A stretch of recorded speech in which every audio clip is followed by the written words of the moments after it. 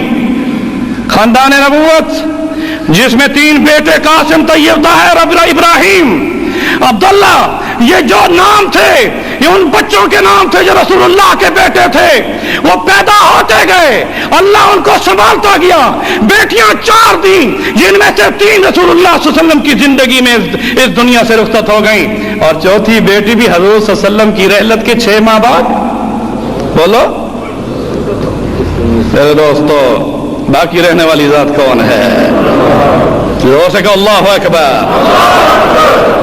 میرے دوستو اور بزرگوں، حضرت فاطمہ رضی اللہ تعالی عنہ جب فوت ہوئی تو اس وقت مغرب اور عشاء کے درمیان کا تھا۔ مغرب اور عشاء کے درمیان میں جب رحلت فرمانے لگی تو حضرت علی کو کچھ وصیتیں فرمائی، اور انہی وصیتوں میں یہ فرمایا کہ رات کے اندھیرے میں مجھے دفنانا تاکہ میری جسم کی جسامت کا بھی میرے اس دنیا سے رحلت کرنے کے بعد کسی کو اندازہ نہ ہو سکے۔ غسل حضرت علی رضی اللہ تعالیٰ عنہ نے خود دیا۔ میں یہاں پر کبھی بتاؤں گا، احکامات بھی بتاؤں گا، کہیں مغالطے میں نہ آ جاؤ۔ یہاں مختصر کرتا ہوں، وقت نہیں۔ جس وقت جنازہ تیار ہو گیا اس وقت عشرہ مبشرہ کے صحابہ زندہ تھے۔ اس وقت اس حضرت فاطمہ کی وفات کی خبر کو سن کر پورا مدینہ اس طرح سے مدینہ کے اندر چند گھنٹوں میں اتنا رش ہو گیا تھا کہ تاریخ کہتی ہے کہ اگر کوئی سوئی بھی اوپر سے گرائی جاتی تو زمین پر نہ گرتی، کسی کے لباس کے اوپر آتی۔ اتنی جگہ بھی نہیں تھی کہ نیچے گر سکے، اتنا رش تھا۔ اور جب جنازہ پڑھانے کی بات آئی، یہاں یہ بھی بتاتا چلا جاؤں کہ اس وصیت پر جس وقت حضرت فاطمہ رضی اللہ تعالیٰ عنہ کی اس چارپائی کو اٹھایا گیا تو یہ سنت فاطمی ہے کہ ان کی جسامت کا پتہ رات کو بھی نہ چلے، تو چاروں طرف لکڑیاں کھڑی کی گئیں، کفن بھی تھا، پھر چادر بھی تھی، پھر اس کے اوپر چاروں طرف لکڑیوں پر پھر کپڑا ڈالا گیا۔ اس لیے عورت کا جنازہ جب اٹھتا ہے تو اسی سنت کے ساتھ اٹھتا ہے۔ کبھی غور کیا ہے اس کو؟ مرد کا جنازہ صرف کفن ہے، بس اس کے بعد چارپائی پر لے لو، کندھوں پر اٹھا لو، مگر عورت کے چاروں طرف کیا ہوتا ہے؟ اور میرے دوستو، جب میت کو دفنایا جاتا ہے، مرد کی میت کے لیے سب کھڑے رہیں، مگر عورت کی میت بھی جب دفنائی جاتی ہے تو یہ فاطمی سنت ہے کہ آواز لگائی جائے کہ کوئی غیر محرم ہے تو ہٹ جائے، کیونکہ مرنے کے بعد قبر میں دفن ہوتے وقت بھی اس کے چہرے پر کسی کی نظر نہ پڑے۔ چلتے پھرتے اپنی بچیوں کو ڈانس میں ناچوانے والوں، ادھر نام لیتے ہو، اہل بیت کی محبت کا دعویٰ کرتے ہو، اگر اہل بیت کی محبت رکھتے ہو تو آج ہاتھ اٹھا کر یہ وعدہ کرو کہ اپنی زبان سے تو کم از کم گھر میں یہ تبلیغ کریں گے کہ فاطمی سنت کو زندہ کرتے ہوئے اللہ کے حکم میں انشاءاللہ پردے کا زبان سے تو حکم کریں گے یا نہیں؟ زبان سے اتنے ڈرتے ہو کہ زبان سے بھی حکم کرنے سے خوف زدہ ہو۔ ہاتھ اٹھانے میں بڑی گھبراہٹ تھی آپ کی۔ انشاءاللہ جب آپ گھر میں تبلیغ کریں گے، اللہ کے نور کو دیکھیں گے کہ آپ کی تبلیغ سے، ایک عالم دین کی تبلیغ میں اور ایک خاوند یا باپ کی تبلیغ میں فرق بتاتا ہوں۔ عالم جب بات کرتا ہے تو اجتماعی عمل کی بات کرتا ہے، وہ کسی ایک شخص کی طرف نہیں ہوتی، اور جب باپ اپنے بیٹے سے یا بیٹی سے کہتا ہے یا خاوند اپنی بیوی سے کہتا ہے تو وہ شخصی بات ہوتی ہے۔ اور اللہ اس ادا کو دیکھ کر وہ جو قرآن کا جو حکم ہے، جب باپ اپنی بیٹی کو یا خامد اپنی بیوی کو جب بتاتا ہے تو اللہ فرماتے ہیں کہ اس نے میرے حکم کو اپنے گھر کے اندر نصیحت کر کے پیش کر دیا، اب توفیق دینے والا میں ہی ہوں۔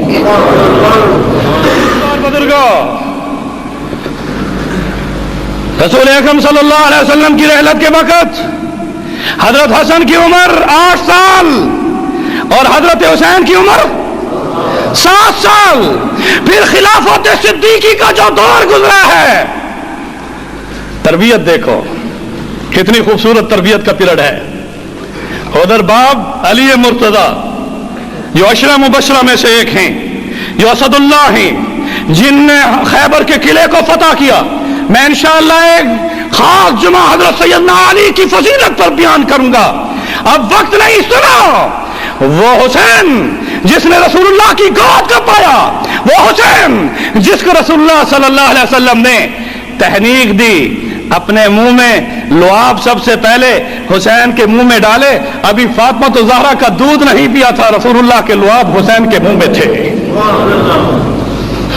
تحنیک میں اس کے تالو پر اپنے منہ کے اندر جو ہے کھجور کو چبا کے حضور صلی اللہ علیہ وسلم نے تحنیک کی. اس لیے سنت ہے کہ جب بچہ پیدا ہو تو اس کو اٹھا کر کسی نیک بندے کے سامنے پیش کرو, کیونکہ اس سنت سے جس وقت تحنیک کسی نیک کی ہوگی اسے منہ میں لعاب دیا جائے گا, اس کے کان میں اذان دی جائے گی, اس کے بائیں کان میں اقامت پڑی جائے گی, 7ویں دن اس کا عقیقہ کو نام رکھا جائے گا, تو پھر اس میں وہ صفت حسینیت پیدا ہو جائے گی. میں کہوں اللہ اکبر. میرے دوستوں اور بزرگوں, حضرت حسین میں کیا کہہ رہا تھا, کہاں پہنچا ہوا تھا.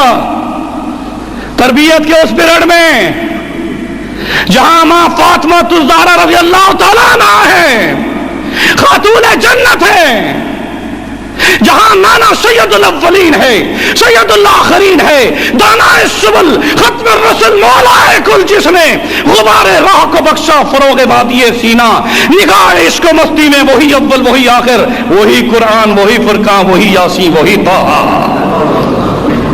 جن کے کندھوں پر حسن حسین سواری کیا کرتے تھے, جنہیں رسول اللہ صلی اللہ علیہ وسلم نے فرمایا یہ جنت کے پھولوں میں سے پھول ہیں, ریحان الجنہ. میں کیسے بتاؤں. پھر تربیت کا وہ پیریڈ 2 سال 3 ماہ خلافت صدیقی کا دور بھی گزارا. کتنے سال یاد رکھا کرو. اس وقت حضرت علی کرم اللہ وجہ, حضرت علی مرتضی رضی اللہ تعالیٰ عنہ کی عمر مبارک جب حضور صلی اللہ علیہ وسلم اس دنیا سے رحلت فرما رہے تھے 30 سال تھی. کتنے سال تھی؟ کتنے شباب میں ہوں گے. قوت تو اللہ نے ویسے بھی دی تھی کہ خیبر کے قلعے کا دروازہ اپنے ہاتھ سے اٹھایا نہیں, بولو. وہ دلیر تھے, وہ بہادر تھے, وہ اسد اللہ تھے, ان کے ہاتھ میں اللہ کی تلوار ذوالفقار تھی. میں کیسے بتاؤں, علی کی شان بڑی اونچی ہے. وہ ابو تراب تھے, وہ کیسی شان رکھتے تھے. علی کی شان میں قرآن میں 6 آیات نازل ہوئی ہیں. کتنی آیات؟ اور عائشہ کی شان میں اللہ نے 19 آیات نازل فرمائی ہیں. اس لیے محبت رکھو تو اس میں افراط و تفریط نہ ہو. حضرت علی رضی اللہ تعالیٰ عنہ نے صدیقی دور میں اپنا ایک عہدہ قبول کیا, قاضی القضاء ہونے کا, سپریم کورٹ کے چیف جسٹس ہونے کی حیثیت سے. خلافت اسلامیہ میں خلیفہ راشد اول ابو بکر صدیق رضی اللہ تعالیٰ عنہ کی اس دور میں علی مرتضیٰ کے پاس عہدہ تھا قاضی القضاء کا. پھر اس کے بعد حضرت عمر فاروق کا دور, 10 سال 6 ماہ 10 دن, یہ ایک خاص پیریڈ ہے. 10 سال 6 ماہ 10 دن اس دور خلافت میں حضرت ابو بکر جب اس دنیا سے رخصت ہو گئے تو حضرت عمر رضی اللہ تعالیٰ عنہ کی اس دور خلافت میں حسن حسین کی عمر بڑھ گئی تھی, نہیں بولو. عمر ساتھ ساتھ بڑھتی گئی یا گھٹتی گئی؟ زور سے کہنا. بڑھتی گئی. علی مرتضیٰ کے بازو کمزور تھے یا مضبوط تھے؟ مضبوط تھے. میں بڑے دعوے سے کہتا ہوں ان حضرت عمر فاروق رضی اللہ تعالیٰ عنہ نے 10 سال 6 ماہ 10 دن اپنی خلافت کے دوران میں جب لمبا سفر مدینے سے طے کرنا چاہا تو علی کو اپنے ساتھ نہیں لیا, بلکہ اپنی مسجد پر قائم مقام خلیفہ بنا کر گئے اور پھر بیت المقدس میں گئے. 4 مرتبہ. کتنی مرتبہ؟ 4 مرتبہ. حضرت عمر نے اپنے قائم مقام مدینہ میں امیر المومنین خلیفہ ہونے کی حیثیت سے قائم مقام صدر کس کو بنایا؟ زور سے کہنا. 4 مرتبہ. اور پھر حضرت عثمان غنی رضی اللہ تعالیٰ عنہ کے دور میں حضرت حسن حسین حضرت عثمان کے چوکیدار بنے. بڑے دعوے سے کہتا ہوں, بڑے دعوے سے کہتا ہوں, یہی وجہ ہے کہ جس وقت حضرت عثمان شہید ہوئے تو حضرت علی نے اپنے ہاتھ سے حسن حسین کو یہاں سے پکڑ کر پوچھا کہ تمہاری موجودگی میں یہ کیسے ہوا؟ انہوں نے کہا چھت سے وہ آئے ہوں گے, ہم تو دروازوں پر تھے, ہم تو نہ دیکھ سکے. میرے دوستوں اور بزرگوں, عثمان غنی کا پیریڈ 12 سال. کتنا سال یاد رہے گا؟ 2 سال اور 3 ماہ کن کے تھے؟ اب لمبا ہو جائے گا, وقت نہیں دراتا. سنو, پھر علی مرتضی رضی اللہ تعالیٰ عنہ جب خلیفہ بنے تو 4 سال اور 9 ماہ. کتنے سال؟ 4 سال اور 9 ماہ خلیفہ ہونے کی حیثیت سے رہے. اب یہ سارا پیریڈ جمع کرو, 2 سال 3 ماہ, اس طرح سے 10 سال 6 ماہ اور 10 دن, اس کے بعد 12 سال, پھر اس کے بعد 4 سال اور 9 ماہ کو گنتی میں لاؤ, یہ 30 سال بنتے ہیں. اور حضور نے فرمایا میرے بعد خلافت صرف 30 سال رہے گی. تو اللہ اکبر. یہ کس کی طرف سے ارشاد تھا؟ حضور نے اپنی زندگی میں یہ بشارت دے دی تھی کہ میرے بعد خلافت کتنے سال رہے گی؟ 30 سال میں. علی مرتضیٰ کی عمر اس وقت 30 سال تھی جب حضور صلی اللہ علیہ وسلم اس دنیا سے رحلت فرما رہے تھے, اور جب علی مرتضیٰ شہید ہوئے اس وقت ان کی عمر آپ اس سے اندازہ کر سکتے ہیں کہ 35 ہجری میں رسول اللہ صلی اللہ علیہ وسلم کے 25 سال بعد جس وقت انہیں خلافت دی گئی تو 5 سال 4 سال اور 9 ماہ انہوں نے حکومت کی, اور 30 سال کا پورا پیریڈ مکمل کہہ دو. اب اس میں سے تھوڑا جو رہتا تھا حضرت حسن, اس کے بعد خلیفہ کتنی مدت رہے؟ 6 ماہ. کتنی مدت رہے؟ غور سے کہنا. 6 ماہ رہے. حضرت عمر فاروق کی خلافت میں حضرت عمر رضی اللہ تعالیٰ عنہ جس وقت خلیفہ ثانی راشد تھے تو اس وقت حضرت عمر کا نکاح حضرت علی کی بیٹی سے ہوا, اور عام بیٹی نہیں تھی جو کسی اور بیوی سے پیدا ہوئی ہو, وہ بیٹی جو فاطمہ الزہرا کی لخت جگر تھی, حضرت حسن حسین کی بہن تھی, جس کا نام ام کلثوم تھا. اسے کوئی انکار نہیں کر سکتا. یہ تاریخ کا سچا ورق ہے کہ جس میں حضرت عمر فاروق کا رشتہ علی مرتضیٰ کے ساتھ خلافت میں ہو رہا ہے, اور جس میں حضرت عمر رضی اللہ تعالیٰ عنہ داماد علی ہونے کا شرف حاصل کر رہے ہیں. سنا اس بات کو, ہم تو حسن اور حسین کو دلیر مانتے ہیں, ہم تو ان کے نام لیوا ہیں. ہم کن کے نام لیوا ہیں؟ حسنین کریمین کے نام لیوا ہیں. حضرت حسن رضی اللہ تعالیٰ عنہ نے اپنی دستبرداری کا خود اعلان فرمایا, اور حضرت امیر معاویہ کے ہاتھ پر صرف اکیلے نہیں, اپنے بھائی حسین کو بھی, اپنے چیف جسٹس کو بھی, اپنے کمانڈر ان چیف کو بھی, اور اپنے تمام عراقیوں سمیت تمام اپنے ان مدینے کے ساتھیوں سمیت یہ پیش کیا کہ اے امیر معاویہ, اب میں دستبردار ہوں اور عمارت تیرے پاس ہے. تاریخ کو سمجھو. اگر حضرت حسین 59 سال کی عمر میں 59 ایئرز جس وقت ان کی عمر تھی کربلا کے میدان میں آ سکتے تھے, اور جب جوان حسن کی حکومت بھی قائم تھی, حضرت حسن امام تھے, امیر المومنین تھے, دستبرداری کا اعلان خود کیا, اس وقت اپنے بھائی کے ساتھ مل کر حضرت امیر معاویہ کے خلاف جنگ لڑ سکتے تھے, مگر یہ ثابت کیا کہ میرے نانا کے جو صحابہ ہیں ان کو ہم قدر کی نگاہ سے دیکھتے ہیں. صحابہ کا اپنا مقام ہے. حضرت امیر معاویہ رضی اللہ تعالیٰ عنہ کی خلافت جو ان کی عمارت ہے, یا جو کہہ دو, ظاہر ہے کہ امیر سے اس دوران میں مدینے میں ان کو اعزاز و اکرام بھی ہوتا رہا, ہر لحاظ سے نمازیں بھی اکٹھے پڑھتے رہے. پڑھی جانے والی نماز چاہے علی مرتضیٰ نے پڑھائی یا ابوبکر صدیق سے لے کر حضرت امیر معاویہ تک جس نے بھی نماز پڑھائی ہے وہ رسول اللہ کی نماز تھی. کس کی نماز تھی؟ اور ابھی تک ہو رہی ہے، ابھی تک صلو کما رأیتمونی اصلی۔ میرے دوستوں اور بزرگوں، جس وقت یزید بنا، کٹا کر گردنیں بتلا گئے کربلا والے، کٹا کر گردنیں بتلا گئے کربلا والے کہ بندے کے سامنے جھک نہیں سکتے خدا والے۔ قتل حسین اصل میں مرگ یزید ہے، اسلام زندہ ہوتا ہے ہر کربلا کے بعد۔ شہید کی جو موت ہے وہ قوم کی حیات ہے۔ برادران محترم، میں مختصراً بغیر کسی تمہید کے آپ کو اس المناک تاریخ اسلامی کے باب سے آشنا کرانا چاہتا ہوں۔ اس سے قبل کہ میں واقعے کو پیش کروں، اتنا عرض کر دینا ضروری سمجھتا ہوں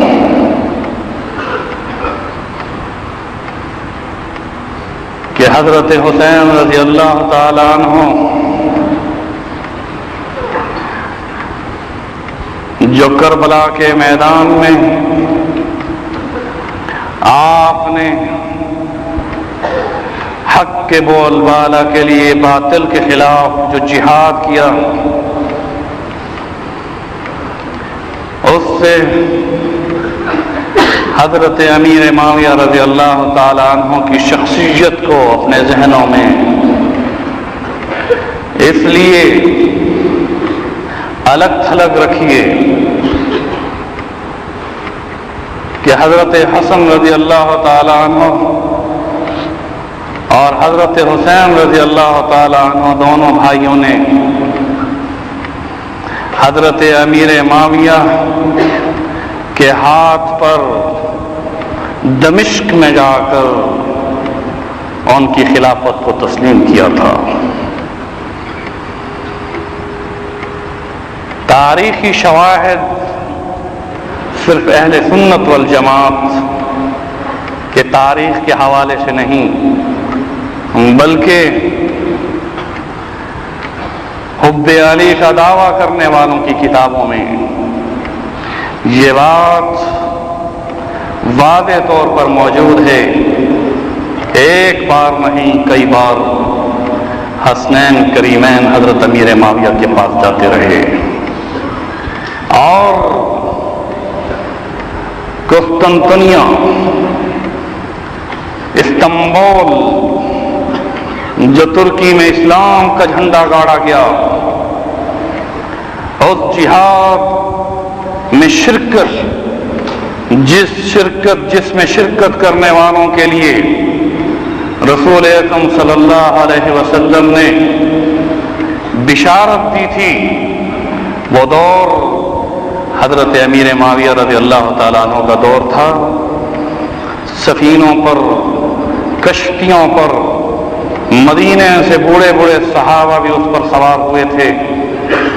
مدینہ منورہ سے دمشق گئے، وہاں سے پھر ہم بحری بیڑوں پر سوار ہوئے، جس میں حضرت ابو ایوب انصاری جیسی شخصیات بھی تھیں، جس میں حضرت حسن بھی تھے، جن میں حضرت حسین بھی تھے، جن میں عبداللہ بن زبیر بھی تھے، جن میں عبداللہ بن عمر بھی تھے، جن میں عبداللہ بن عباس بھی تھے۔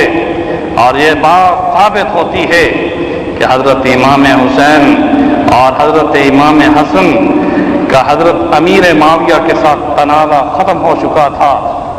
اب رہا یہ کہ جس وقت حضرت امیر معاویہ رضی اللہ تعالیٰ عنہ اس دنیا سے رخصت ہوئے رجب 60 ہجری میں، تو اس موقع پر جب مدینہ منورہ میں حضرت حسین رضی اللہ تعالیٰ عنہ کو یہ خبر ملی، تو حضرت عبداللہ بن زبیر رضی اللہ تعالیٰ عنہ کے ساتھ مشورہ طے ہوا۔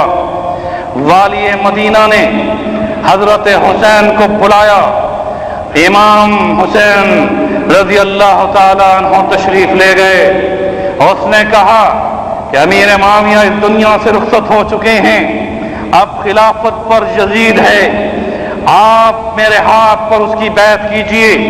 حضرت امام حسین رضی اللہ تعالیٰ عنہ نے کھلے اور واضح لفظوں میں والی مدینہ سے کہا کہ میں اپنے ایک فرد کی حیثیت سے بند کمرے میں بیعت نہیں کروں گا، اگر اہل مدینہ اور اہل مکہ بیعت کر لیں تو پھر سوچ سکتا ہوں۔ میرے دوستوں اور بزرگوں، وہاں سے نکلے، عبداللہ بن زبیر رضی اللہ تعالیٰ عنہ کو اطلاع کی، عبداللہ بن زبیر کو بھی انہوں نے بلایا، انہوں نے جانے سے انکار کر دیا۔ اس طرح صحابہ کرام کی ایک جماعت حضرت امام حسین رضی اللہ تعالیٰ عنہ بمائے اہل بیت کے مدینہ سے مکہ مکرمہ تشریف لے گئے تھے۔ تاریخی حوالوں سے بتا رہا ہوں، جن میں زبیر کے بیٹے عبداللہ بھی تھے، جن میں حضرت عباس کے بیٹے عبداللہ بھی تھے۔ میرے دوستوں اور بزرگوں، عبداللہ بن عمر وہ بھی وہاں پر تھے۔ میں یہاں یہ عرض کرتا چلا جاؤں، مکہ مکرمہ میں جب یہ تمام صحابہ کرام کے جرنیل، اہل بیت کے جرنیل اکٹھے ہو گئے، وہاں یہ بات تاریخی حوالوں سے کہہ رہا ہوں کہ مکہ میں حتیم میں عبداللہ بن زبیر بیٹھا کرتے تھے، حجر اسود کے ساتھ حضرت امام حسین کی وہاں محفل ہوتی تھی، اور مکی دور میں صحابہ اور اہل بیت نے ایک ساتھ مل کر عبداللہ بن عباس کے ساتھ یہ ثابت کر دیا تھا کہ امیر معاویہ کی شخصیت اپنی تھی، اب اس کا بیٹا اس منصب کے لائق نہیں ہے، کبھی بھی حق والے کسی ایسے شخص کے ہاتھ پر بیعت نہیں کر سکتے۔ میرے دوستوں اور بزرگوں، یزید سے ہمیں اختلاف ہے، یزید کی کارکردگی سے ہمیں اختلاف ہے، یزید کی کوئی حیثیت نہیں۔ حضرت امام حسین رضی اللہ تعالیٰ عنہ اپنے شجر اقدس کے اعتبار سے، اپنے نسب اقدس کے اعتبار سے، ہر لحاظ سے ایک مسلمہ حقیقت تھے، نجیب الطرفین تھے۔ وہ حسین جس کی لبوں کو رسول اللہ نے بوسا دیا، وہ حسین جس کے ماتھے کو رسول اللہ نے چوما، وہ حسین جس کی زبان کو رسول اللہ چوسا کرتے تھے، وہ حسین جس کو کندھے پر سوار کر کے رسول اللہ فرمایا کرتے تھے اگر سواری بہترین ہے تو سوار بھی بہترین ہے۔ میرے دوستوں اور بزرگوں، حضرت امام حسین کی خدمت میں کوفہ سے تقریباً ہر وفد نے آ کر خط پیش کیے۔ میں کبھی بتاؤں گا آپ کو، اب ایک سلسلہ شروع کیا ہے، حق کو چھپا نہیں سکتا، واضح طور پر بتاؤں گا کہ مکہ میں وہ جرنیل کن ارادوں سے کوفہ میں تشریف لے گئے تھے، لیکن یہ بات ذہن نشین کیجئے کہ رمضان المبارک کا مہینہ گزرا، شوال آیا، خطوں کے انبار لگ گئے۔ حضرت امام حسین رضی اللہ تعالیٰ عنہ نے ان خطوں کو جمع کیا۔ میں ان کتابوں کے حوالے سے بتا رہا ہوں جو اس واقعے کو یعنی اپنی کتابوں میں پیش کرنے میں بہت زیادہ اور بھی انداز رکھتے ہیں اہل سنت کی، اور ان کتابوں کے حوالے سے یہ مسلمہ حقیقت ہے کہ 12,000 کوفہ سے خط حضرت امام حسین کے پاس آئے تھے۔ کتنے آئے تھے؟ 12,000 خطوط حضرت امام حسین کو ملے، جن میں یہ لکھا ہوا تھا کہ آپ آئیے، ہماری تلواریں آپ کے ساتھ ہیں، ہم آپ کے ہاتھ پہ بیعت کریں گے، آپ اسلامی حکومت کے امیر المومنین ہوں گے، آئیے ہم آپ کا ساتھ دیں گے، ہم حب علی اور اہل بیت کی محبت کا دعویٰ کرتے ہیں، عہد کرتے ہیں۔ حضرت حسین رضی اللہ تعالیٰ عنہ کے پاس صرف خطوط نہیں آتے تھے، کوفہ کے ایلچی آتے تھے۔ اس میں وہ نام بھی اشکارا کروں گا کہ وہ لوگ جنہوں نے خط لکھے تھے اس وقت کربلا کے میدان میں جو خط لکھنے والے تھے ان کے ہاتھوں میں تلواریں تھیں۔ میرے دوستوں اور بزرگوں، حضرت امام حسین رضی اللہ تعالیٰ عنہ نے اپنے چچا زاد بھائی مسلم بن عقیل رضی اللہ تعالیٰ عنہ کو، جو علی مرتضیٰ کے بھائی عقیل ہیں، ان کے بیٹے مسلم کو آپ نے متعین فرمایا کہ آپ یہاں سے جائیے، وہاں کوفہ میں پہنچیے، حالات کا جائزہ لیجئے، اپنی نظروں سے دیکھیے یہ خط آپ پڑھ چکے ہیں، وہاں حقائق کو لکھیے مجھے وہاں جا کر۔ حضرت مسلم بن عقیل رضی اللہ تعالیٰ عنہ مکہ مکرمہ سے روانہ ہوئے۔ میرے دوستوں اور بزرگوں، یہ آپ کی طرف سے وہ الچی تھے کہ جن کے ہاتھ پر حضرت امام حسین کی بیعت اس قوم نے کرنی تھی، لیکن دیکھنا یہ تھا کہ وہ قوم جنہوں نے خط لکھے ہیں، کیا وہ اپنے اس کتاب میں جو خطوں میں لکھا ہوا ہے اس میں سچے ہیں یا جھوٹے ہیں۔ میرے دوستوں اور بزرگوں، مسلم بن عقیل رضی اللہ تعالیٰ عنہ جس وقت کوفہ کے قریب پہنچے، وہاں اطلاع دے دی گئی کہ جناب مسلم بن عقیل آپ کے چچا داد بھائی تشریف لا رہے ہیں۔ شاندار استقبال کیا گیا، ہزاروں نفرات نے، ہزاروں کی تعداد میں نوجوانوں نے آپ کو خوش آمدید کیا، اہلاً و سہلاً کہا، مرحبا کے نعرے لگائے، حب علی کی محبت اور اہل بیت کی حب میں نعرے بھرکیرے لگائے۔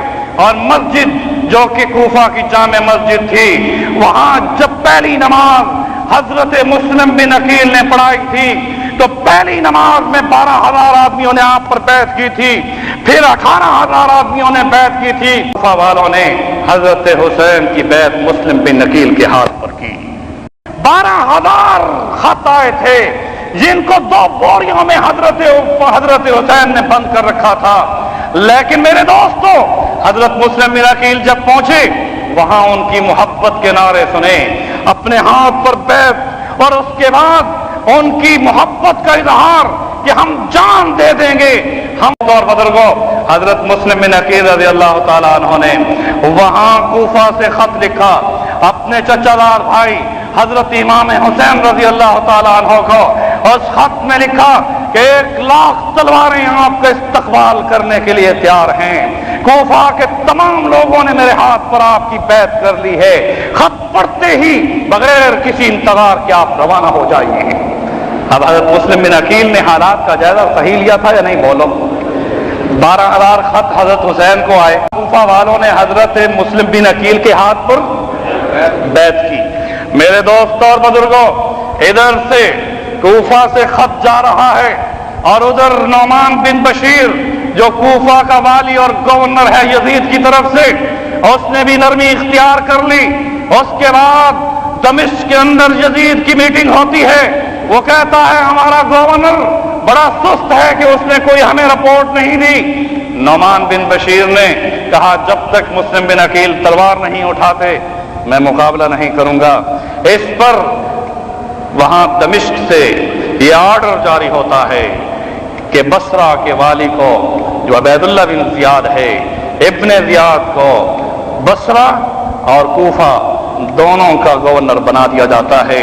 اور وہ ابن زیاد کس طرح سے آتا ہے میں تمام تاریخی حوالوں سے بتا رہا ہوں کہ اب اس کو جہاں 80,000 آدمی حضرت مسلم بن عقیل کے ہاتھ پر بیعت کر چکے ہوں، وہ کیسے آتا ہے، اپنے سر پر کالا عمامہ باندھتا ہے، نقاب اوڑھتا ہے، آنکھیں صرف دکھاتا ہے، اور آنے والے اس کو یوں سمجھتے ہیں کہ یہ نواز رسول آ رہا ہے۔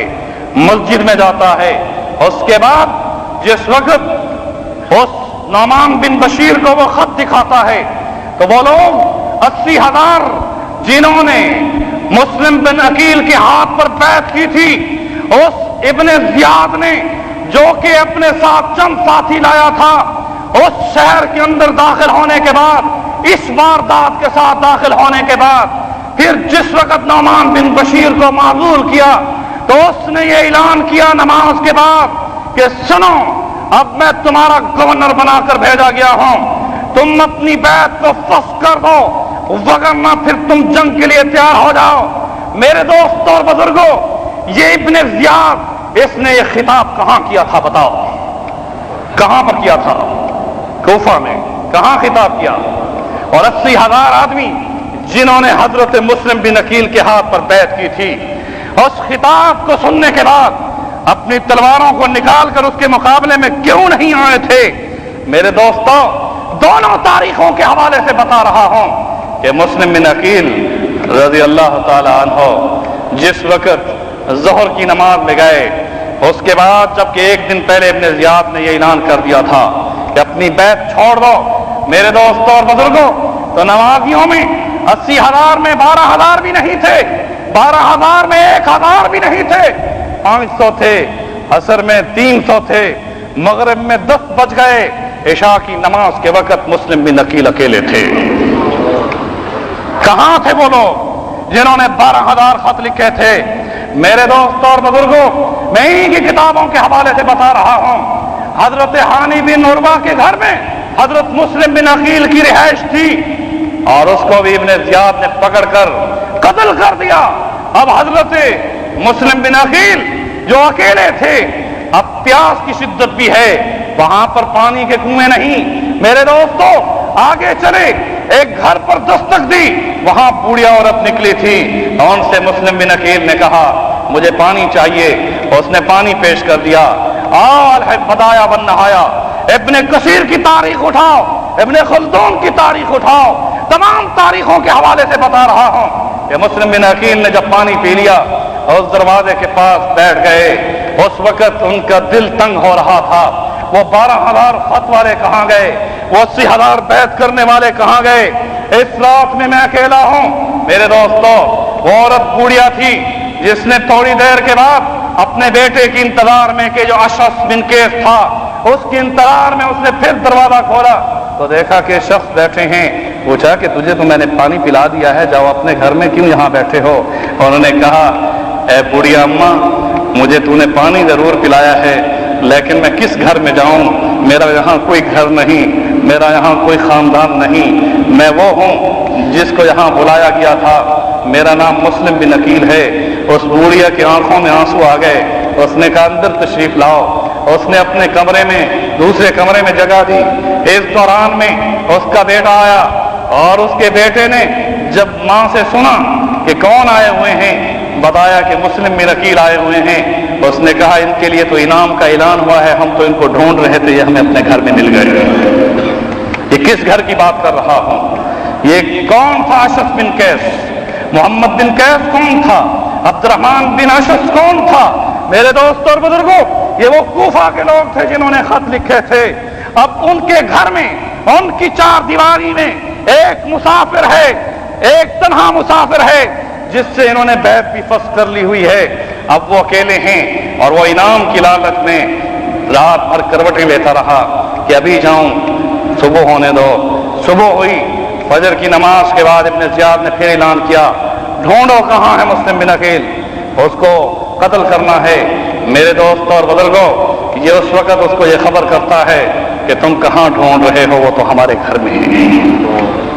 میرے دوستوں اور بزرگوں، میں یہاں کیا بتاؤں، اس گھر میں جس میں بوڑھیا نے انہیں اپنے گھر میں جگہ دی تھی، ان کا بیٹا ابن زیاد کو خبر کرتا ہے، گھوڑے سوار آتے ہیں، تلواریں ہاتھ میں ہیں، کوفہ کی وہی گلی ہے، وہی بیعت کرنے والوں کا شہر ہے، وہی 12,000 خط لکھنے والوں کا شہر ہے۔ کربلا کے میدان کو چھوڑو، پہلے آؤ کوفہ میں فیصلہ کرو کہ وہاں پر مسلم بن عقیل کا قتل کیسے ہوا، کس طرح سے ہوا۔ وہاں پر مسلم بن عقیل رضی اللہ تعالیٰ عنہ کو اس چار دیواری کے اندر جس وقت پکڑا جاتا ہے، وہ دلیر ہیں، وہ عقیل کے بیٹے ہیں، ولی مرتضیٰ کے بھتیجے ہیں، وہ حضرت حسین کے چچا داد بھائی ہیں، جن کے ہاتھ پر ان لوگوں نے بیعت کی ہے۔ وہ اپنی گرفتاری ایسے نہیں دینا چاہتے، بلکہ تلوار لیتے ہیں، کود پڑتے ہیں، اکیلے ہوتے ہیں، لڑتے ہیں۔ اوپر سے چار دیواری کی چھت سے تیر مارے جاتے ہیں، پتھر مارے جاتے ہیں، منہ پر آپ کے چہرے پہ پتھر لگتا ہے، دانت ٹوٹ کر نیچے زمین پر گر جاتے ہیں، چہرے سے خون نکل رہا ہے، کپڑے خون آلود ہیں، ہاتھ میں تلوار ہے، اور اس دوران میں بے بسی میں اپنی تلوار کے ساتھ جب پکڑے جاتے ہیں تو محمد بن اشعث اور عبد الرحمن اشعث کے بیٹے نے آپ کے ہاتھ سے تلوار لے لی، آپ کو گدھے پر بٹھایا۔ اس طرح اس حالت میں ابن زیاد کے پاس پیش کیا گیا۔ اس گلی کے کوچوں سے اس خچر پر سوار کرا کر مسلم بن عقیل کو کون لوگ پیش کر رہے تھے انعام کی لالچ میں۔ میرے دوستوں اور بزرگوں، تاریخ کے پردوں سے میں کیسے ورکردانی کرتا چلا جاؤں، پھر بات کہیں سے کہیں نکل جائے گی۔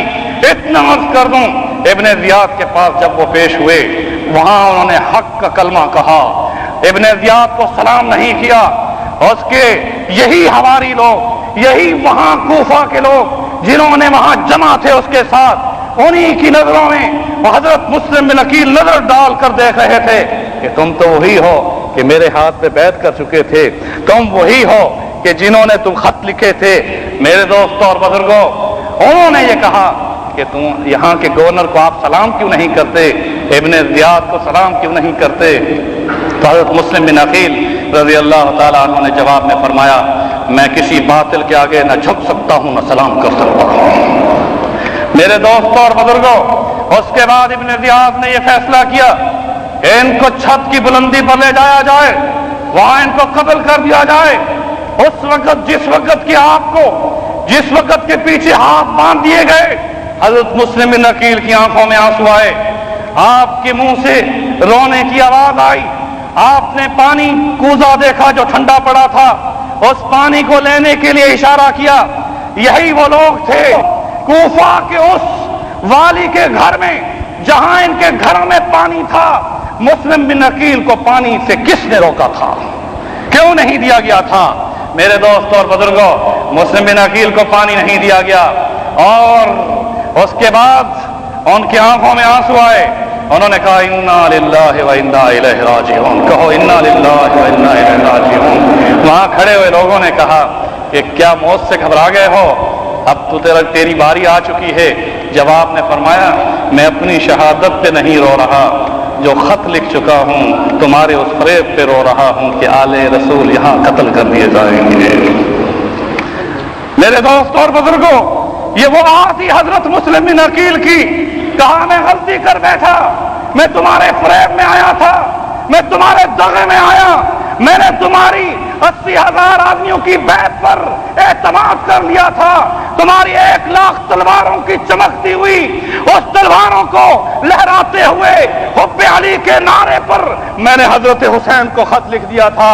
ہے کاش کہ میری شہادت سے قبل ہی امام حسین کو خبر کر دی جائے کہ وہ نہ آئیں۔ میرے دوستوں اور بزرگوں، اس وقت مسلم بن عقیل رضی اللہ تعالیٰ عنہ کو ابن زیاد نے جب نظر بھر کر دیکھا کہ آنکھوں میں آنسو ہیں، اس نے کہا فیصلہ میں نے کر دیا ہے کہ تجھے ابھی قتل کر دیا جائے گا۔ انہوں نے کہا مجھے مہلت دیجیے، مہلت میں مجھے پانی دیجیے، مجھے وضو کرنے دیجیے، مجھے 2 رکعت پڑھنے دیجیے۔ کپڑے خون آلود تھے، چہرے پر خون تھا، دانت گر چکے تھے، جسم نہیں تھا۔ میرے دوستو، نماز پڑھی، مصلی پہ بیٹھے، دعا مانگی، خوب روئے، اور اس کے بعد 3 وصیتیں فرمائیں۔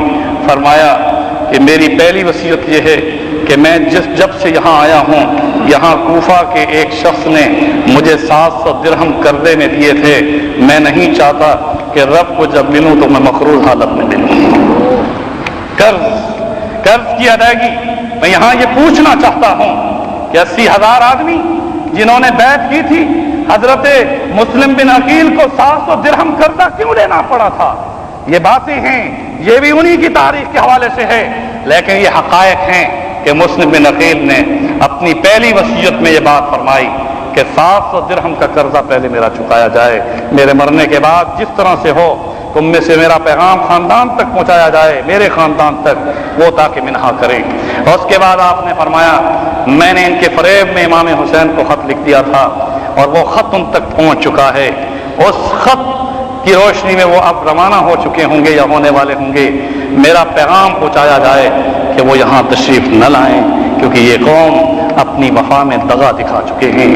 میرے دوست اور بزرگوں، تیسرا پیغام انہوں نے وصیت میں یہ فرمایا کہ مجھے ضرور شہید کر دیا جائے، اور اب تو وقت آ چکا ہے، مگر میری لاش کو جو ہوئی میدان میں نہ چھوڑا جائے، بلکہ احترام کے ساتھ میرے جثے کو زمین میں دفن بھی کر دیا جائے۔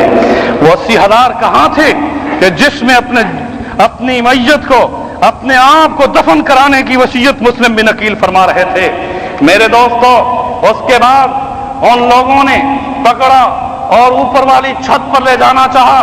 اس وقت مسلم بن عقیل کی زبان پر تکبیر تھی، تحلیل تھی، استغفار تھا، درود و سلام تھا، کہو اللہ اکبر۔ وہ ایک جانثار تھا، وہ جانثار تھے جن کے ہاتھ پر کوفہ والوں نے حضرت حسین کی بیعت کی تھی۔ بلندیوں پر لے جایا جاتا ہے، ان کے سر کو قلم کیا جاتا ہے، اوپر سے نیچے پھینکا جاتا ہے، ان کے جثے کو زمین پر پھینک دیا جاتا ہے، 3 دن تک ان کی لاش کو لٹکایا جاتا ہے۔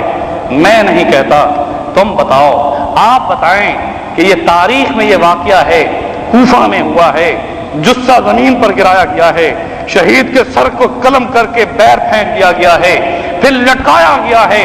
وہ کہاں تھے جنہوں نے اپنی وفا کا اعلان کیا تھا؟ کوئی ایک تو اپنی جان پیش کر دیتا، کہاں تھے وہ؟ میرے دوستوں اور بزرگوں، میں کیسے بتاؤں آپ کو، یہ یوم العرفہ کو واقعہ ہوا، 9 ذی الحجہ کو مسلم بن عقیل رضی اللہ تعالیٰ عنہ شہید کر دیے گئے۔ یوم الترویہ کو جب خط پہنچا تھا حضرت امام حسین کے پاس، اور وہ 8 ذی الحجہ سے 1 دن پہلے 7 ذی الحجہ کو جب خط پہنچا تو حضرت حسین رضی اللہ تعالیٰ عنہ نے اس خط کی روشنی میں یہ فیصلہ کیا کہ اس میں آخری جملہ یہ تھا کہ میرا خط پاتے ہی فوراً روانہ ہو جائیے۔ اس وقت امام حسین نے مسلم بن عقیل کی اس خط کی روشنی میں 1 دن حج سے باقی تھا، یوم الترویہ مکہ مکرمہ میں تھے، آپ نے جو احرام باندھا ہوا تھا اس سے آپ نے عمرہ فرمایا، آپ نے طواف فرمایا، آپ نے سعی فرمائی، اس کے بعد آپ حلال ہوئے، اور اس کے بعد حلق کروانے کے بعد حضرت امام حسین رضی اللہ تعالیٰ عنہ وہاں سے جب روانہ ہونے لگے، عبداللہ بن عباس نے آپ کے کپڑوں کو پکڑا، دامن کو پکڑا، کہا کہ اے میرے بھائی کہاں جا رہے ہو؟ آپ اس شہر میں جا رہے ہیں جن لوگوں نے آپ کے والد سے وفا نہیں کی، جن لوگوں نے آپ کے بھائی حضرت عبداللہ بن عباس نے روکا، اس طرح سے عبداللہ بن زبیر نے روکا۔ میرے دوست اور بزرگوں، وہاں محمد بن علی نے روکا، علی مرتضیٰ کے بیٹے محمد حنفیہ نے روکا، جنہوں نے بار بار روکا، اتنا روکا کہ اپنے بیٹوں کو بھی جانے سے منع کر دیا۔ حضرت حسین کے دل میں یہ بات آئی تھی کہ بھائی نے اپنے بیٹوں کو بھی میرے ساتھ نہیں آنے دیا۔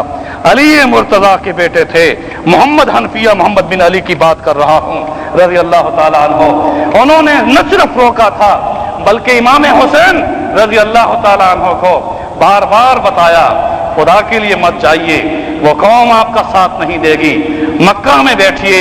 عبداللہ بن زبیر نے یہ کہا آپ اعلان کر دیں ہم آپ کے ہاتھ سے بیعت کرنے کے لیے تیار ہیں، یزید کو ہم تسلیم نہیں کرتے۔ میرے دوستوں اور بزرگوں، آپ عبداللہ بن زبیر کی شہادت کا واقعہ سن چکے ہیں، وہ اسی یزیدی ٹولے کے خلاف انہوں نے مکہ مکرمہ میں شہادت حاصل کی تھی نہیں تھی؟ بولو، کی تھی یا نہیں؟ ان کی لاش کتنے دن تک باب کعبہ کے پاس لٹکائی گئی تھی؟ جب ان کی ماں اسماء بنت ابو بکر نے، جو کہ ابو بکر کی بیٹی تھی، اپنے بیٹے کی لاش کو لٹکتے ہوئے 3 دن تک دیکھا تو فرمایا کہ ابھی بھی شاہ سوار سواری کر رہا ہے۔ میرے دوستوں اور بزرگوں، اس کے بعد حضرت حسین نے بار بار یہی فرمایا کہ مسلم بن عقیل کا خط آ چکا ہے۔ کس کا خط آ چکا ہے؟ مسلم بن عقیل کا خط آ چکا ہے۔ یوم الترویہ کو روانہ ہو رہے ہیں، لوگ مینا جا رہے ہیں، خاندان رسول کوفہ کی طرف رواں دواں ہے۔ میرے دوستوں اور بزرگوں، آگے سے حاجیوں کے قافلے آ رہے ہیں، ایک ایک قافلہ روکتا ہے، حسین حج کر کے جائیے، حالات اور بھی معلوم ہو جائیں گے، بعد میں جائیے۔ مگر تقدیر کا فیصلہ بھی یہی تھا۔ مسلم بن عقیل کی خط میں آخری جملہ حضرت حسین کو بیٹھنے نہیں دیتا تھا۔ کیوں؟ اس کی 2 وجوہات تھیں کہ مسلم بن عقیل کے ہاتھ پر امام حسین کی بیعت ہو چکی تھی، اب اگر حج کے لیے رکتے تھے ہو سکتا ہے کہ ایام حج میں پکڑ لیے جاتے، لیکن وہاں جو ہوتا صحابہ آپ کے ساتھ اور سارا مارکہ ایک عظیم ہوتا۔ مگر میرے دوستوں اور بزرگوں، یہاں میں یہ بتا دینا چاہتا ہوں، حضرت امام حسین رضی اللہ تعالیٰ عنہ رواں دواں ہو گئے۔ راستے میں فردوق نام کا شاعر ملا جو انہی لوگوں میں مشہور شاعر ہے، اس سے حضرت امام حسین کی ملاقات ہوئی۔ فرمایا کہاں سے آ رہے ہو؟ کہا کوفہ سے آ رہا ہوں۔ کیا دیکھ کر آ رہے ہو؟ انہوں نے کہا کہ ان کے دل تو آپ کے ساتھ ہیں مگر ان کی تلواریں آپ کے خلاف ہیں۔ کیا کہا؟ ابھی واقعہ اس کو ہی معلوم نہیں تھا کہ مسلم بن عقیل شہید ہو گئے، کیونکہ 8 ذی الحجہ کو روانہ ہوئے، اور نوزل حجہ کو حضرت مسلم بن عقیل شہید کر دیے گئے. اب وہاں سے روانہ ہوئے اور راستے میں جس وقت آپ کو خبر ملی کہ مسلم بن عقیل رضی اللہ تعالی عنہ شہید کر دیے گئے ہیں، میرے دوست اور بزرگوں، آپ نے آہ بھری انا للہ و انا الیہ راجعون پڑھا. خاندان نبوت نے اس کو سنا. انہوں نے کہا اے حسین یہ کیا خبر ہے؟ حضرت حسین رضی اللہ تعالیٰ عنہ نے جواب میں فرمایا کہ مسلم بن عقیل کوفہ میں شہید کر دیے گئے. میرے دوست اور بزرگوں، حضرت عبداللہ بن عباس نے اپنی قربت کا، اپنی رشتہ داری، محمد بن علی حنفیہ نے بار بار اپنے بھائی ہونے کا واسطہ دے کر یہ کہا تھا، دامن پکڑ کر یہ کہا تھا کہ کوفہ والے کبھی آپ کے ساتھ وفا نہیں کریں گے. آپ اگر جاتے بھی ہیں تو اکیلے جائیں، اپنی بہنوں کو اور خاندان رسول کو یہاں چھوڑ کر جائیں. میرے دوستو، میں تاریخی حوالوں سے اس واقعے کو کیسے پیش کروں؟ جب یہ خبر مل چکی مسلم بن عقیل کے بھائیوں نے اور ان کے خاندان کے ساتھ تھے، انہوں نے کہا ہم اب کٹ جائیں گے مگر اب مسلم بن عقیل کے خون کا بدلہ لیں گے. میرے دوست اور بزرگوں، میں زیادہ وقت نہیں لینا چاہتا. وہی قافلہ رواں دواں ہوتا ہے، اس میں خاندان نبوت ہے. 70 شخص ہیں جن میں خاندان نبوت کے 23 تو شہید ہوئے. میرے دوست اور بزرگوں، وہاں سے آ رہے ہیں. آگے آ کر جب کربلا کے میدان کے قریب پہنچتے ہیں، آپ کا محاصرہ کر لیا جاتا ہے. اس وقت حضرت حسین رضی اللہ تعالیٰ عنہ آذان دلواتے ہیں. اب دونوں آپ کے ساتھ تھوڑا سا چھوٹا سا قافلہ ہے. ادھر سے محاصرہ کرنے والے کربلا کہاں ہے، کوفہ کے کتنے قریب ہے، کون لوگ آئے تھے، کون محاصرہ کر رہے تھے. میرے دوستوں اور بزرگوں، امام حسین نے آذان دلوائی، فرمایا کہ آؤ نماز پڑھیں. کہا کہ تم میں سے کون ہے جو نماز پڑھائے؟ سب نے کہا کہ نماز آپ پڑھائیے. آپ نے نماز پڑھائی. نماز کے بعد آپ نے خطاب کیا. آپ نے 12,000 خطوں کے انبار ان کے سامنے رکھ دیے اور یہ فرمایا کہ کوفہ والو، میں تمہارے اس فریب پر افسوس کرتا ہوں کہ یہ 12,000 خط بتاؤ یہ کن لوگوں کے ہیں؟ ان میں وہ لوگ موجود تھے جنہوں نے یہ خط لکھے تھے. ان کی تلواریں اس فرزوق کی زبانی کیا تھی کہ دل تو آپ کے ساتھ ہے مگر تلوار آپ کے خلاف ہے. میرے دوستوں اور بزرگوں، واقعہ بڑا ہی عظیم المناک ہے. یہاں میں کس طرح سے اس کے کن کن کو پہلوؤں کو پیش کروں. حضرت امام حسین نے کئی نمازیں پڑھائیں. ہر نماز کے بعد خطاب کیا اور ان کوفہ والوں کو مخاطب کر کے فرمایا، اے کوفیو، تمہارے اس خط کی پاداش میں میں یہاں آیا ہوں. میں مسلم بن عقیل کے خط کی روشنی میں یہاں آیا ہوں. میں ابن علی ہوں، میں نواس رسول ہوں. میری یہ فضیلت ہے، میری یہ فضیلت ہے. ہر فضیلت کو گن گن کر بتایا. مگر میرے دوست اور بزرگوں، اس وقت 80,000 میں کوئی 10 آدمی بتائیں کہ جنہوں نے یہ کہا ہو کہ ہم نے خط لکھے تھے، ہم آپ کا ساتھ دیں گے. میرے دوستوں اور بزرگوں، یہ انہی کی کتابوں میں لکھا ہوا ہے کہ جس وقت آپ پر جلغار ہو رہی تھی تو شام سے کوئی فوجی نہیں آئے تھے، یہ سارے اہل کوفہ کے تھے. اور ان میں تخطیط وہاں کی ہو لیکن یہ اہل کوفہ جو تلواریں لے کر کھڑے تھے. اور اس کے بعد 3 دن تک پیاس کی شدت میں رہے. میرے دوستوں اور بزرگوں، اس پیاس کی شدت میں پانی مانگتے تھے. یہ قوم پانی نہیں دیتی تھی. آخرکار 10 محرم الحرام کو جمعے کا دن تھا، ظہر کے وقت مارکا ہوا. ایک خاندان نبوت کا چھوٹا بڑے سے لے کر چھوٹے تک تمام جانثار نکلے. اور سب سے پہلے میدان میں نکلنے والوں میں حضرت حسن کے بیٹے قاسم رانا تھے جو بلبل کہلاتے تھے. لب کے لڑتے رہے، شہید ہو گئے. ان کی لاش کو اٹھا کر حضرت حسین نے خیمے میں آ کر رکھا. بیٹیوں نے دیکھا، ان کی بہنوں نے دیکھا. میرے دوستوں، پھکا ہوئی.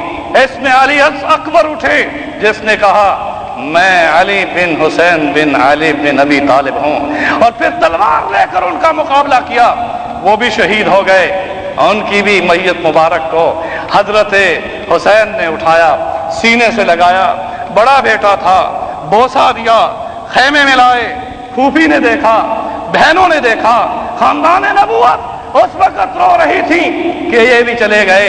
اس کے بعد میرے دوستوں ایک ایک ہو کر 23 خاندان نبوت نے شہادت دی، جن میں حضرت حسین کے بیٹے تھے، حضرت حسن کے بیٹے تھے، اس طرح سے مسلم بن عقیل کے بھائی تھے. میں کیسے بتاؤں میرے دوستوں اور بزرگوں. اس کے بعد جب اندر سے خیمے سے آواز آئی کہ بچہ بلبلا رہا ہے، پیاس کی شدت میں اس کی جان جانے والی ہے، لگ کے اور خیمے میں گئے، علی اصغر کو اپنے سینے سے لگایا، فرمایا کہ یہ بچہ اب چل تو نہیں سکتا، چلو اس کو پیش کر دوں کہ رب ذوالجلال اگر یہ چلتا تو اس کے ہاتھ میں بھی تلوار دے دیتا، اب سینے سے لگا کے آ رہا ہوں اس کو. میرے دوست اور بزرگوں، علی اصغر کو آپ نے سینے سے لگایا، اس ظالم قوم سے مخاطب ہو کر فرمایا کہ ذرا سا پانی تو دے دو، اس بچے کو میں پلا دوں. مگر پانی کی بجائے انہوں نے تیر ایسا مارا کہ اس کے ہونٹوں سے گزرتا ہوا حلق سے گزرا اور وہاں سے خون کی فوار نکلی. حضرت حسین نے اس خون کو اپنے ہاتھ میں لے کر کہا باری عز و جل اس ننھے منھے کی خون کو بھی قبول فرما دیں. میرے دوستوں اور بزرگوں، اس کے بعد مارکا کیا تھا؟ آپ پر نیزے، تیر اور تلواروں سے وہ قوم پڑی.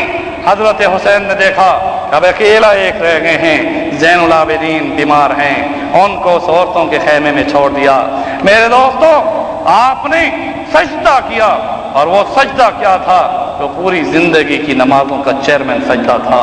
وہ ایسا سجدہ تھا کہ جسم سے خون بہ رہا تھا، 33 نیزوں کے زخم تھے، 34 تلواروں کے زخم تھے. ایسی حالت میں سجدے میں یہ کہہ رہے تھے کہ رب ذوالجلال تیرے دین کے لیے حسین بھی اپنی جان دے رہا ہے. شہید کر دیے گئے. میں یہاں پر یہ بتا دینا چاہتا ہوں کہ پھر اس خیمے کو کن لوگوں نے لوٹا تھا. حضرت سکینہ کی بالیاں کنہوں نے اتاری تھیں، اور اتارتے ہوئے اور خیمے کو لوٹتے ہوئے روتے ہوئے کیا کہتے تھے؟ جبکہ زینب نے ان سے فرمایا کہ تم لوٹ بھی رہے ہو، ہماری ان لاشوں سے بےحمدی بھی کر رہے ہو اور رو بھی رہے ہو. کہنے لگے لوٹ اس لیے رہے ہیں کہ اگر ہم نہیں لوٹیں گے تو کوئی اور تمہیں لوٹ جائے گا. ہاں، میں کیا بتاؤں آپ کو میرے دوستوں اور بزرگوں. اب یہ واقعہ کیا مدینے میں ہوا تھا؟ بولو، یہ واقعہ مدینے میں ہوا؟ بولو کیوں ڈر گئے ہو؟ مکہ میں ہوا؟ کہاں ہوا؟ کوفہ کن کا مرکز تھا؟ کن لوگوں نے بیعت کی تھی؟ کن لوگوں نے بلایا تھا؟ پھر اس کے بعد سر کو قلم کر کے اس کی برہمتی ہو رہی تھی. میرے دوستو، اگر اس کے بعد بھی خاندان نبوت ان کوفہ کی گلیوں سے گزرا تھا تو پھر ماتم کر رہے تھے. اسی وقت حضرت زین العابدین جو بیمار اور چھوٹے تھے، انہوں نے کہا یہ کیا تعجب ہے کہ مارا بھی ہے اور رو بھی رہے ہیں. کہنے لگے کہ یہ اس لیے رو رہے ہیں کہ اب ایسی غلطی کا ازالہ کیسے کریں گے. میرے دوستو، زینب نے یہ بددعا دی تھی کہ قیامت تک تم روتے رہو. میرے دوستوں اور بزرگوں، اب اگر میں تاریخی حوالوں سے بتاؤں تو بات کہاں سے کہاں تک نکل جائے گی. اتنا ضرور عرض کروں گا کہ خاندان نبوت کو خط لکھنے کے بعد اس قوم نے وفا نہیں کی تھی. اگر وفا کرتی تو امام حسین نے تو اتنی بات بھی کر دی تھی کہ جس وقت محاصرے میں آئے فرمایا مجھے یزید کے پاس جانے دو، میرا معاملہ یزید کے ساتھ براہ راست ہو جائے گا، یا مجھے واپس جانے دو، یا مجھے اسلامی سرحدوں پر کفر کے خلاف لڑنے دو. میرے دوستوں اور بزرگوں، انہوں نے کہا نہیں، اب ہم آپ کو جانے نہیں دیں گے. کس چیز کا لالچ تھا انہیں؟ بولو، انعام کا لالچ تھا. خاندان نبوت کے خون کو انعام کے بدلے میں اس طرح سے وہ سمجھ رہے تھے. میں یہاں یہ عرض کرتا چلا جاؤں کہ واقعہ بڑا المناک ہے، لیکن امام حسین کی شہادت، رضی اللہ تعالیٰ عنہ کی شہادت ہمارے لیے ایک عظیم نمونہ ہے، اور وہ یہ ہے کہ باطل کے خلاف کبھی بھی مومن اپنا سر نہیں جھکا سکتا. حق والے ہمیشہ ہاتھ نہ ہو. میرے دوستو، ہم تو اس بات پر عمل پیرا ہونے کے لیے آئے ہیں کہ بیعت رضوان میں صحابہ نے حضور کے ہاتھ پر بیعت کی تھی تو کیسے وفا کی. آپ احد دیکھیں، صحابہ نے وفا کی. بدر دیکھیں، صحابہ نے وفا کی. خندق دیکھیں، مہاجرین و انصار نے وفا کی. اگر تم مکہ اور مدینے کے صحابہ کی مثالیں دیکھنا چاہتے ہو تو پھر حضرت حسین کے نانا حضرت محمد رسول اللہ صلی اللہ علیہ وسلم کے ان غزوات پر نظر ڈالو کہ کہ جنہوں نے جب حضور کے ہاتھ پر اسلام ایمان اور جہاد کی بیعت کر لی تھی وہاں یہ ثابت کر دیا تھا کہ آگ میں کود سکتے ہیں, دریا میں چھلانگ لگا سکتے ہیں, یا رسول اللہ آپ کے لیے جان دے سکتے ہیں, مگر حق کے لیے کبھی پیچھے نہیں ہوں گے. کہو اللہ اکبر. یہ صحابہ کرام کا عزم تھا. امام حسین دلیر تھے, انہوں نے اس عزم کو اس مکی قریشی ہاشمی خاندان نبوت کے اس سپہ سالار نے کربلا کے میدان میں یہ ثابت کر دیا کہ ہم حجازی حق کے لیے جان دے سکتے ہیں, تم بے وفا ہو, ہم اللہ سے بے وفائی نہیں کر سکتے. میرے دوست اور بزرگوں, آؤ مل کر دعا کریں کہ رب ذوالجلال ہم سب کو دین اسلام پر چلنے والا بنا.